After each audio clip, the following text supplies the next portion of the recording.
बैसाख महीने की विस्तृत पावन कथा। बहुत समय पहले की बात है। एक सुंदर सा गांव था जहां एक गरीब लेकिन अत्यंत श्रद्धालु व्यक्ति रहता था, गोपाल। उसका जीवन बहुत साधारण था, पर उसका हृदय भगवान श्री कृष्ण की भक्ति से भरा हुआ था। हर दिन वो सुबह ब्रह्म मुहूर्त में उठता, नदी में स्नान करता और राधे राधे का जाप करता। उसका मानना था कि सच्ची भक्ति में ही जीवन का असली सुख है।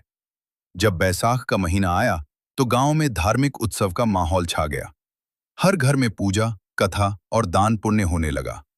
लोग कहते थे कि बैसाख का महीना स्वयं भगवान श्री विष्णु को अत्यंत प्रिय होता है। बैसाख का महत्व: इस महीने में प्रातः स्नान, व्रत, कथा श्रवण और दान करने से मनुष्य के सभी पाप नष्ट होते हैं और उसे अक्षय पुण्य की प्राप्ति होती है। गोपाल रोज देखता कि गांव के अमीर लोग अन्न, वस्त्र और धन का दान कर रहे हैं। उसके मन में भी इच्छा होती कि वह कुछ दान करे, पर उसकी गरीबी उसे रोक देती।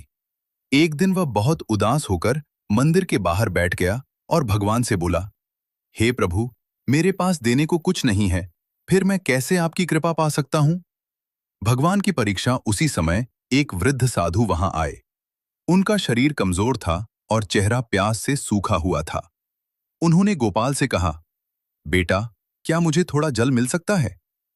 गोपाल के पास बस एक छोटा सा घड़ा था जिसमें उसके दिन भर के लिए पानी रखा था।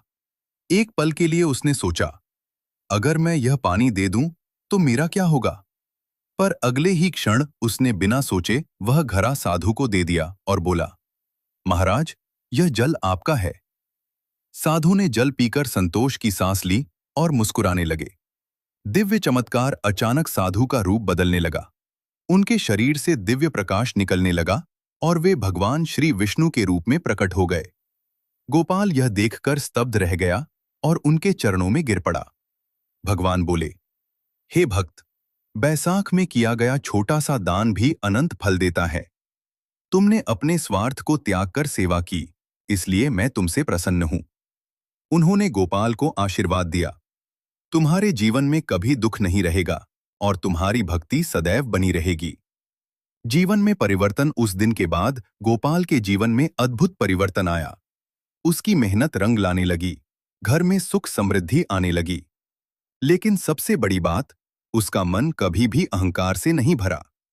वह पहले की तरह ही विनम्र और भक्ति भाव से भरा रहा। वह रोज लोगों की मदद करता, प्यासों को पानी पिलाता और जरूरतमंदों की सेवा करता। कथा का गहरा संदेश: यह कथा हमें सिखाती है कि सच्ची भक्ति धन से नहीं, भावना से होती है। बैसाख महीने में किया गया छोटा सा दान भी बहुत बड़ा फल देता है। जरूरतमंद की मदद करना ही सबसे बड़ा धर्म है। भगवान केवल हमारे प्रेम और निस्वार्थ भाव को देखते हैं। निष्कर्ष: अगर हम भी इस पावन महीने में सुबह स्नान करें, भगवान का नाम जपें, जल और अन्न का दान करें, तो निश्चित ही भगवान की कृपा हम पर भी बरसेगी। बोलिए राधे राधे। जय श्री कृष्ण।